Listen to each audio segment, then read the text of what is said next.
Hello world, I'm Whitney Bandel and welcome to another video from my HTML and CSS course. In this video we will be looking at CSS layout basics.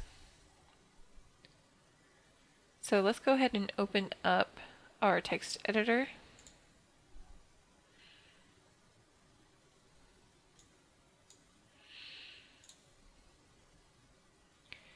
By default, most elements will naturally span the whole width of the page. In the last video, we looked at having our elements displayed as being block or inline. We used the unordered list navigation in order to demonstrate that you could have elements inline, so that way they could all line up next to each other in the same on the same line. So in this video, we're going to look a little further at div elements. So we've used div elements briefly in previous videos to create containers. The div tag defines a division or a section in an HTML document. Before HTML5, div elements were commonly used to help create common containers that people would use over and over again. Now in HTML5 we have header, nav, main, footer, but before that web developers would use div and then create classes or IDs and give them common names. So div has been around for a really long time, and it's been used a lot for grouping together information and then being able to apply styles to it. So we're going to look at how we can utilize those div containers individually and then also within groupings. So in our text editor, let's go ahead and save this. I'm just going to save this to the desktop. And we can call this div.html. We'll start our file the same way that we usually do. You can use your template if you want.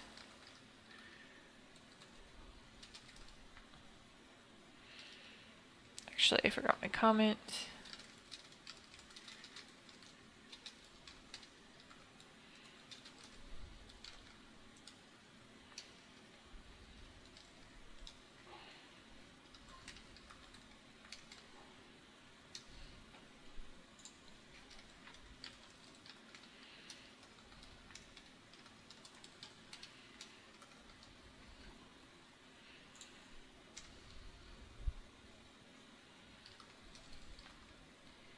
For our title, we can just call this div elements.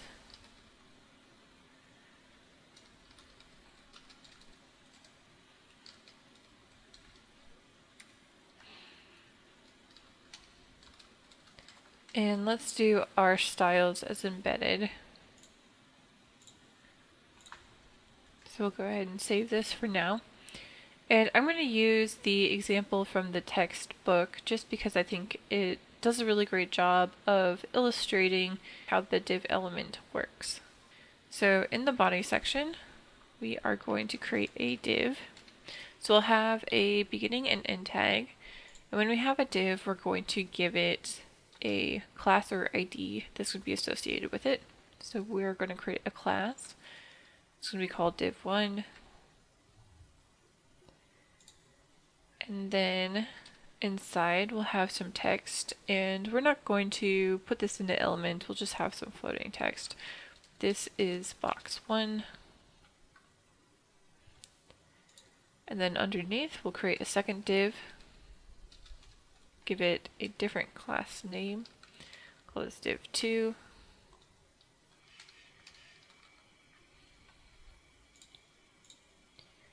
Inside here we'll say this is box 2. Hit save, refresh our page. So right now it just looks like we have 2 lines of text, but they are now stored within this container which has a class associated with it. So we can add some styles. So I'm going to go up here And since these are classes, we're going to start with period div1. Let's do both. So we have div1, div2. So for div1, we'll do width 200 pixels.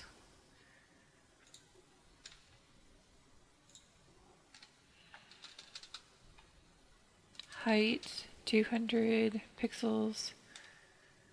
Background color D1 ECFF. Border 3 pixel dashed 0 0 0 0.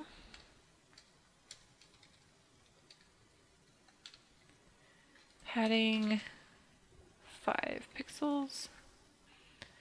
So those are going to be all the styles for the first one. Then the second one,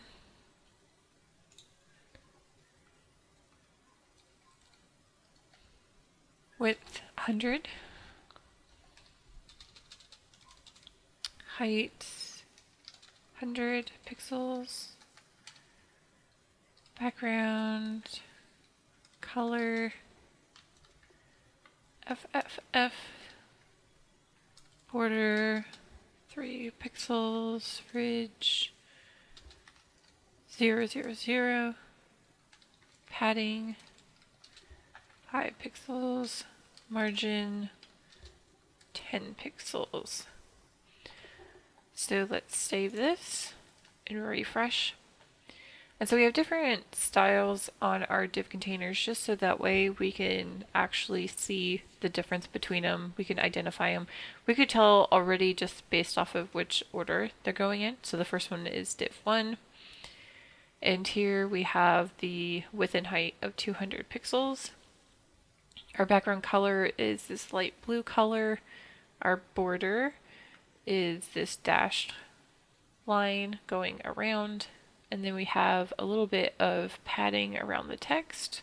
For the div2, we have the width and height of 100 pixels. Background color is white. The border is black with a ridge. And then the padding is 5 and the margin is 10 pixels. So you'll notice there's a little bit more space around it. So we're going to see what happens when we nest the div containers inside of each other. So it might be a little confusing, but we're going to essentially take this. So you can copy this over or cut it over. I'm going to do Control X to cut. And then after this is box 1, I'm going to do Control V to paste this in. And I'm going to indent this a little bit so you can see. So our original div1 container is going to have the second one nested inside of it. So I'm going to hit save, refresh. Now we actually have this container inside of our first container. So you could use this as a method of organizing your information into columns perhaps and creating complex organizational structures. So we're going to start looking at how we can actually start turning these div containers into structures that you could potentially use to create multiple column layouts. So property that is really helpful is the float property. This is something that you will use in your final project when you are required to create a 2-column layout. So with the float property, you can either specify that your item is going to float to the left or to the right. So we could use this real quick. Let's just add float right to our first div for a second. So you'll see that now this container is going to move over to the right. The default is that it is going to be on the left. So this would just take it back to the old location. We can add float right to our second. And now our box will move over to the side. When you are working with floats, other content will flow around the floated element. Another property that is very useful for working with layouts and columns is the clear property. This is often used to terminate or clear a float. When you are working with the clear property, you can clear left, right, or both. And it's used a lot for footer elements. So let's add a footer to our code and we'll style it so that way it clears. So underneath our div, create a footer, and we can just put your name and date.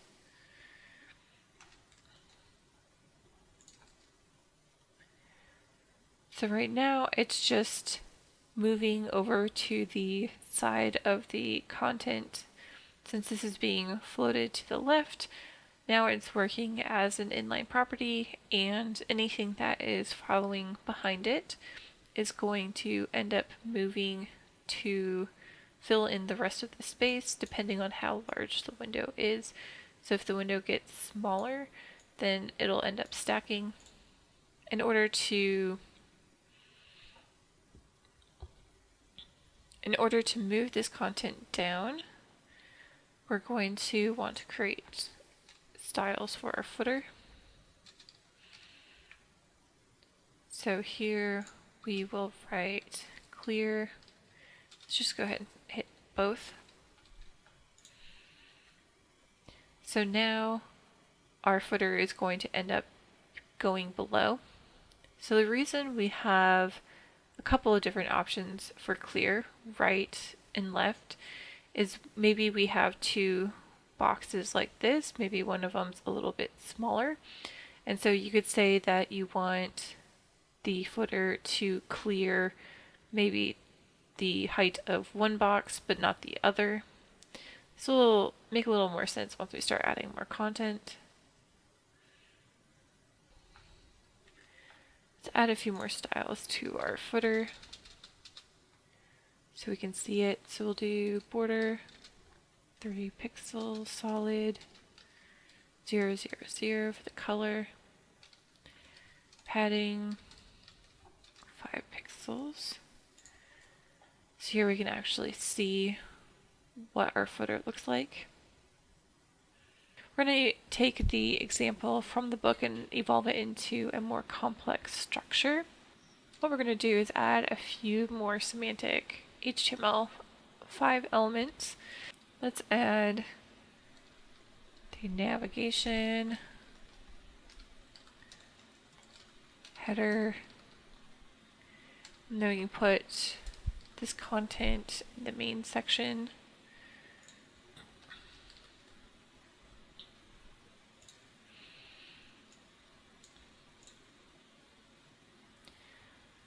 So we can kind of see how everything is going to be pieced together.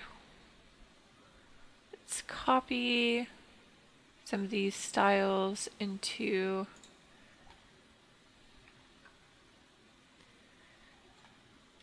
a header. And actually, let's border 3 pixel solid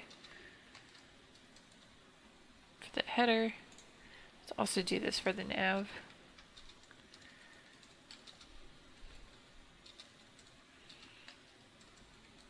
Whoops.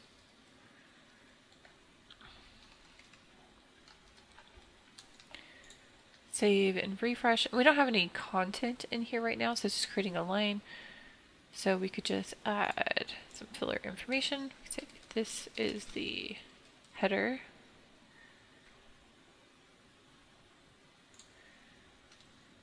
Link 1, link 2, link 3, save, refresh, and let's actually add some padding to the header and nav as well.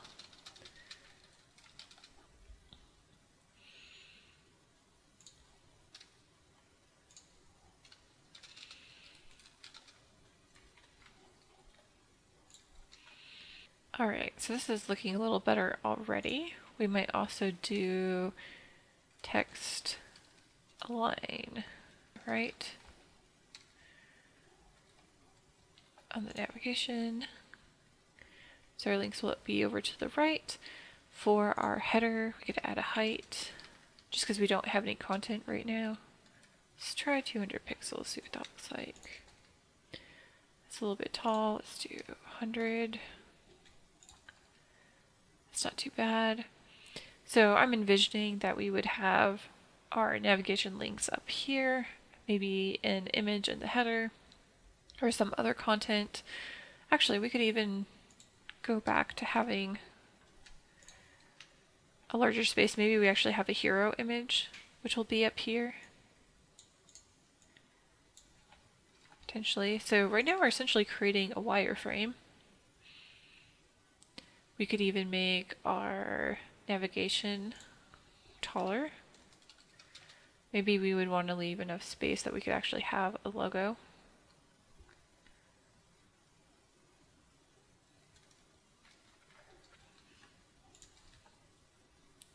So we could have maybe a logo button over here and then our links.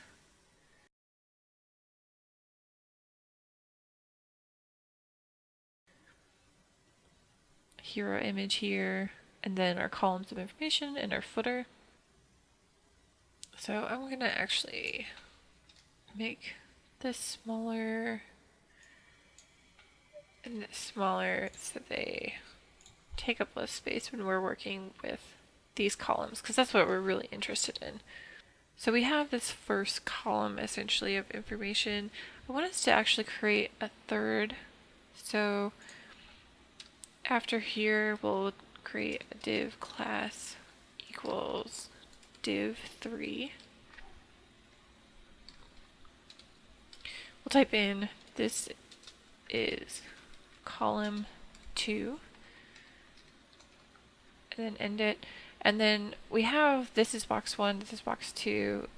Let's add text above this. Let's say this is column 1. We can refresh and then go back to the top. Add a style for div3. Do width 200 pixels. I'm just gonna start by kind of copying the styles from the first div, and then we'll go and modify from there.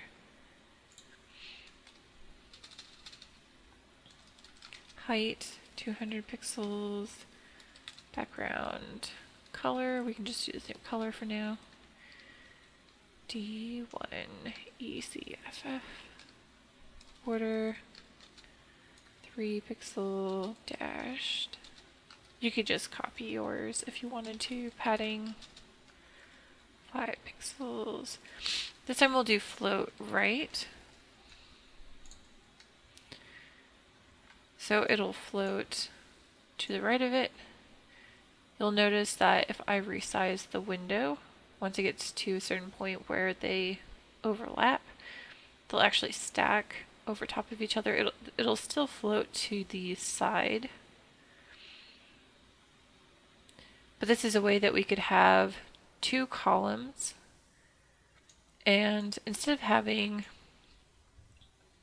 a fixed dimension, because your final project actually has to be responsive, we could actually change this. Let's change the width and say if we want it to be 30%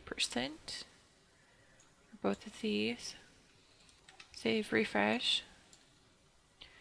So now both of these columns are always going to be 30% of the page, no matter how large this page is going to be. We still have this box inside of here. So maybe instead we actually have this where it says this is box 2. Maybe we say this is a profile avatar. So this could be a picture. Maybe this is a profile about somebody. we're going to go to Lipsum and get some filler text. So we can kind of see what's going to happen. So we have, this is column 1, this is box 1. We're just going to replace this with some text. And we can actually put this in a proper paragraph now. Save this. Refresh. Looks like we have a bit too much text for what we want. And part of that's because we still have the height in pixels up here. So we can actually remove our height options for div 1 and div 3. We can keep it for 2 right now.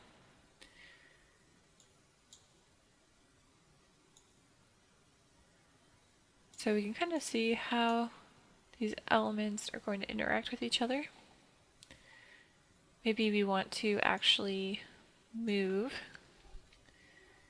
our div 2 so it's before our paragraph.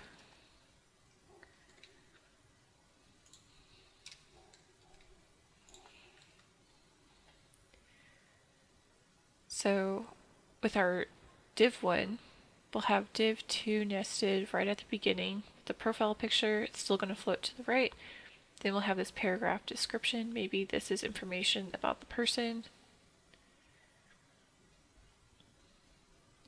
And then you'll see on the right, now we have this spot where there might be this picture, profile, and then the text will wrap around to that information. Let's do the same thing over here with the second column. And since this is a class, we can actually just copy everything exactly as it is here. So where we have, this is column 2, I'm just going to highlight this and then I'm going to paste this in to replace it. So we'll have div class equals div 3. We'll have another instance of div 2 inside. We'll have the same paragraph. Hit save, refresh. Alright, so now we have 2 different columns and these 2 are identical, div 3 and div 1. The only difference now is that one floats left and one floats right. And so we can actually change things around a little bit to make it a little bit more optimal with our CSS.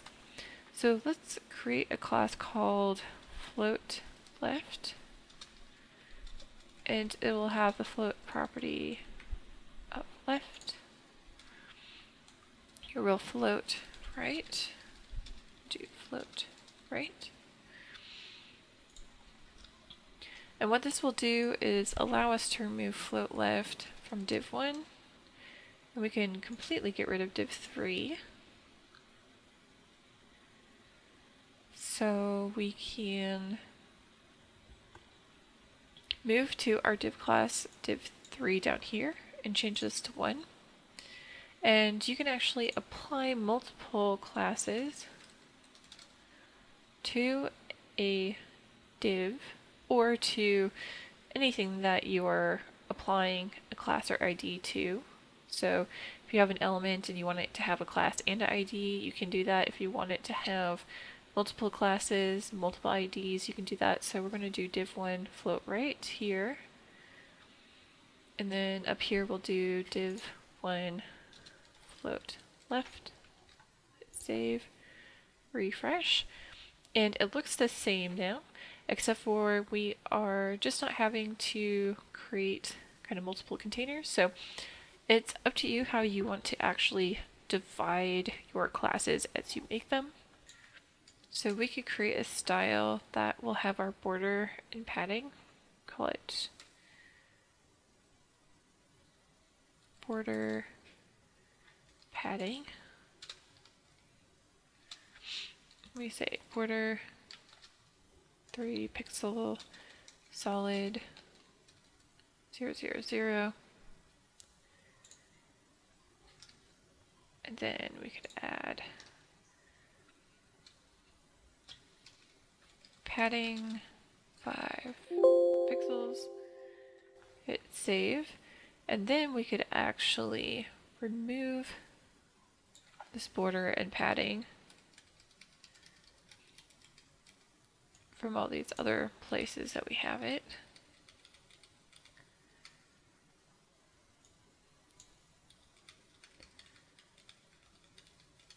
So that way each of our styles here are going to be unique. And then we could actually just go in here and say nav class equals border padding, header class equals border padding. Don't think I had it on the main section. Go down to footer class equals border padding. Hit save, refresh, and it looks the same. So there's a lot of things that you can do to kind of simplify out the styles that you have and try to condense them. And by doing this, you'll make it easier for yourself. Let's say you wanted to go and change individual pieces of your styles rather than having to go and again kind of rewrite things over and over and over again. Maybe instead of the dash border, we wanted to change this border so it was dotted. Before we would have had to change it on div 1 and div 2. Now we can just go here and change this to dotted. And now all of our columns would have a dotted background. Alright, so next, let's add a little bit more information to our columns. I'm going to go to the heading. And we do have, this is a header. So let's go to the heading style. And let's add text align center.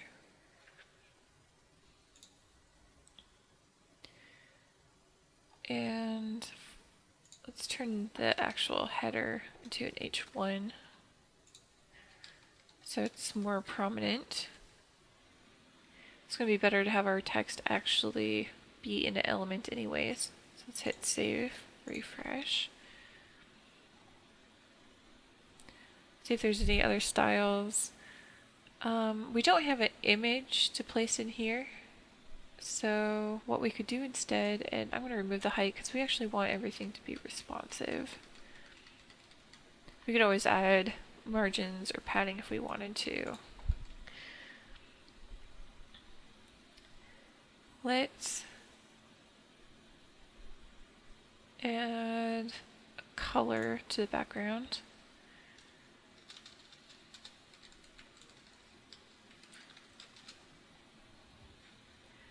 I'm going to look up that website we were using in the last video for coming up with different colors.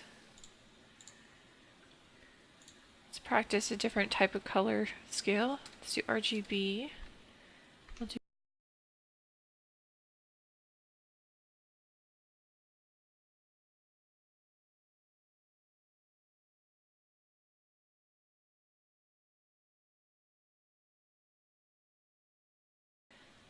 Alright, so in the last video we looked at the idea of creating an outer wrapper, and we can actually go ahead and add one here. So we'll do outer wrapper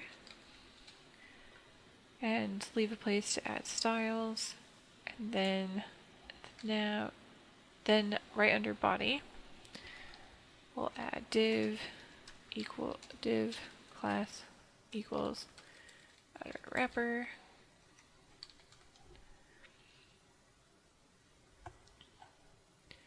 Then we'll end our div right before the body section. So this will create a container that will hold everything in it. Then we can go up to the outer wrapper styles and add width 75%.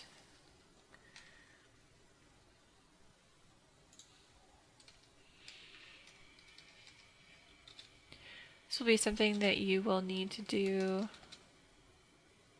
in your homework as well as final project. So this will help create this illusion of the margins on the side and then make our page responsive. We will get to a point where we'll actually break down your style so that way once you make your pages too narrow, that way when you make your pages a certain size, they'll actually resize. Right now, this is kind of comfortable for reading, but once we get to have it be about this size, it ends up being really difficult to read. So we'd want to have a couple breakpoints here to actually change these styles. What I want us to do though is play around with this middle column.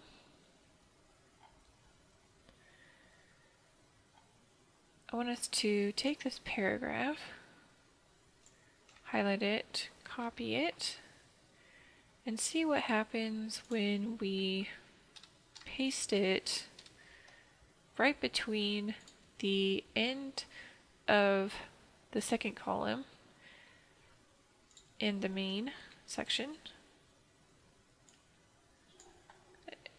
Oops. It's going to try to highlight and indent all of that. Save, refresh. So you'll see that the text ends up filling up everything, ends up filling up the space in between. It'll actually resize based off of those containers. So you could use this as a way of filling in the information. We could also add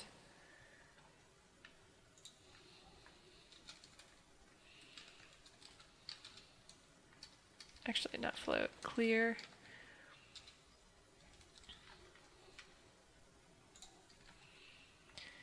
See what happens when you end up clearing. Since they're both the same height, it's going to clear it at the same time. We could remove a sentence or so, the one on the right. So we could see, so clear left is going to act and behave different than if we did clear right. Here kind of fill in the gap with this information. Clear both would clear just like the footer. So you could actually use this as a way of having maybe some column information act as sort of like a sidebar where you'll have information in between kind of spill down below. It's sort of up to you to figure out how you want these columns and containers to actually behave. I'm going to remove this and refresh, and I'm going to actually add the sentence back to this paragraph so they're identical again. So if we're thinking of this as a page, we will actually want to think about the fonts that we are using. So let's actually go to our styles, and what we can do is create a paragraph style. Do font, family, and just to keep this simple, I'm just going to do sans serif. For our H1, we'll do font, family, serif. So we'll just use kind of whatever the default serif, sans serif fonts are. Do the same thing with our links, which that reminds me we should go back to our navigation and let's replace this just like we did in the last video. So we'll do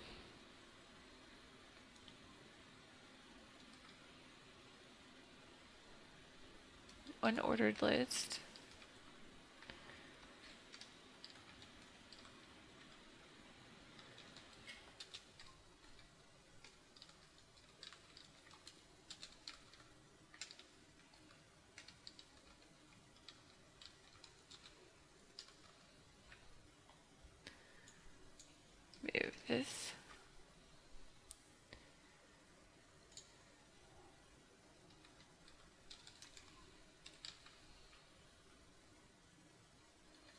I'll just name these link 1 HTML for now.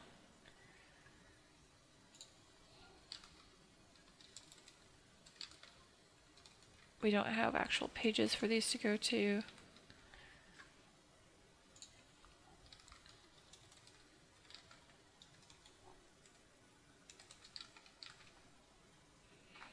Hit save, refresh.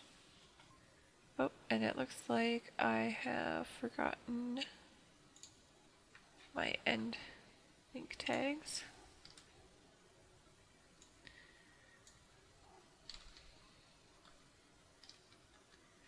There we go. That looks better. Need to add some nav styles.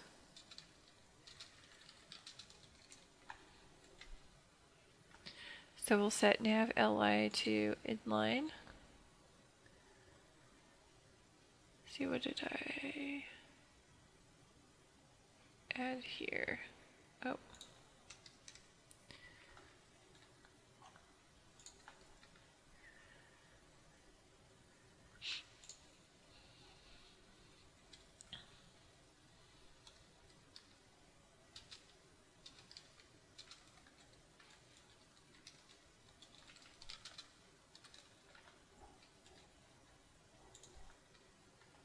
So for nav A, we'll do text decoration and we'll remove the underline.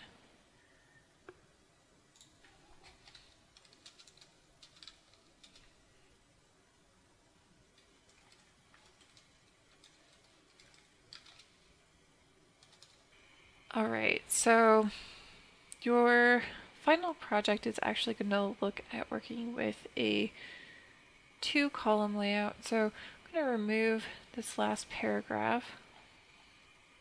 I just wanted you to see how the clear would work.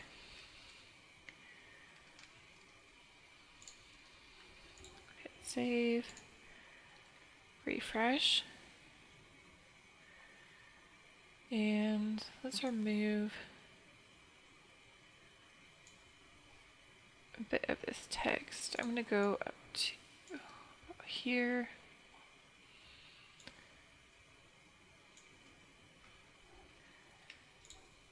Hit save, refresh, just so we can see everything all at the same time.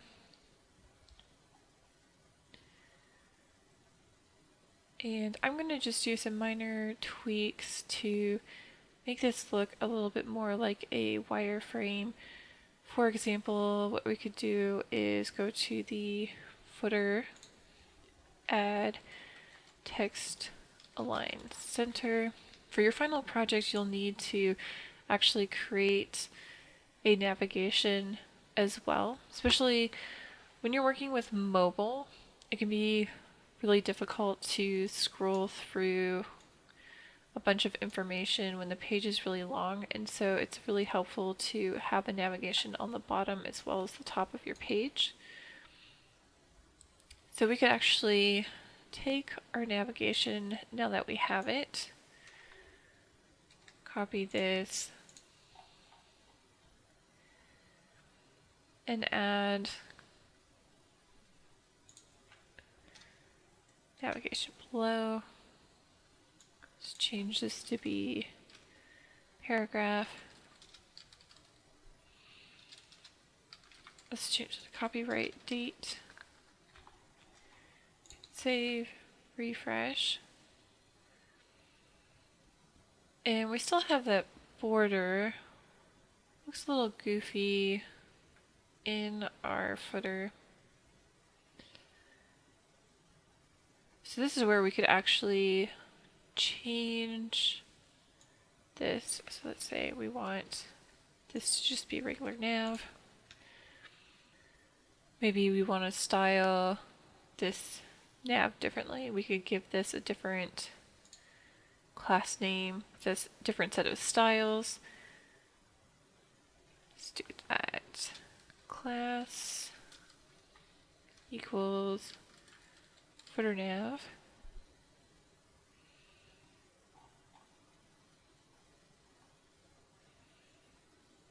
So we can add it here. And we can say text align center. So that way our links are in the center now instead. And we could also do any other changes that we want. Maybe we want these to really stand out and look more like buttons, but we want these to kind of stack up and just be a little bit more subtle. We could do that. Alright, so to make this look a little bit more like a traditional wireframe, let's add in a space for a logo to go. So let's create a div. We'll call this div class equals div4. And inside of this we'll put logo. So we're going to copy the div2 information, but instead we'll change float left to float right to float left. Save that, refresh.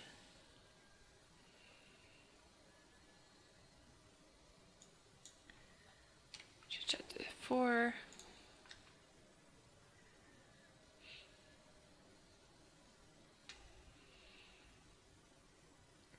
Let's change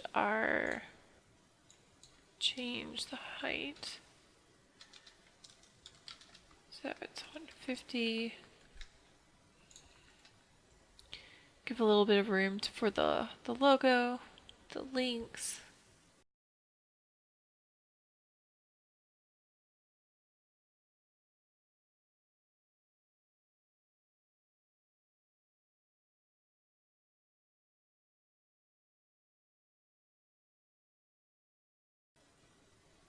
Looks like that's also being inherited down here, so we could actually change this. We could say here, maybe we want height 50 pixels. Let's see if we can get this any smaller.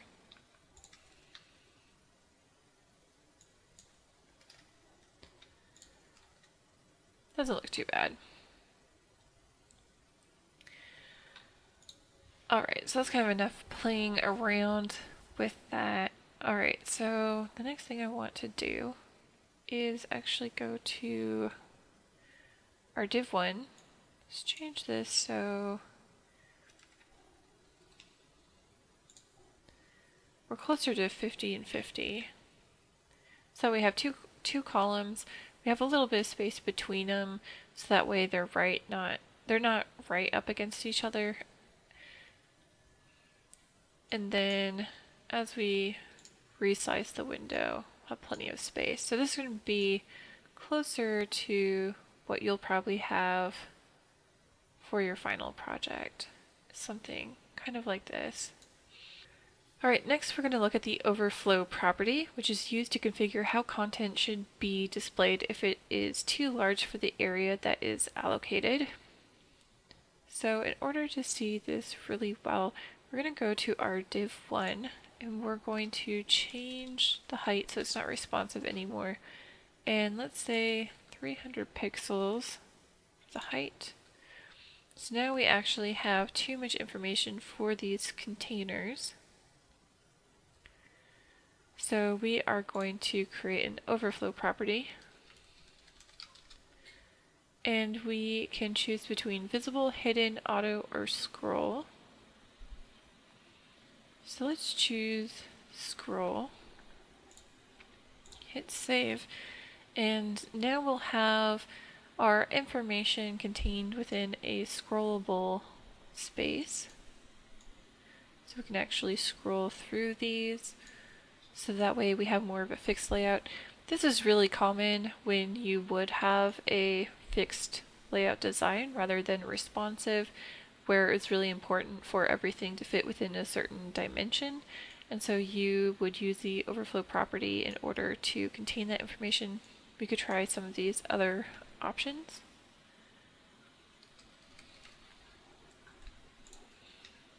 So visible is the default, where it's just breaking out the container. That doesn't look very good. Hidden. So now the information is just gone. That's not necessarily ideal. Get, auto. It's just choosing the scroll option.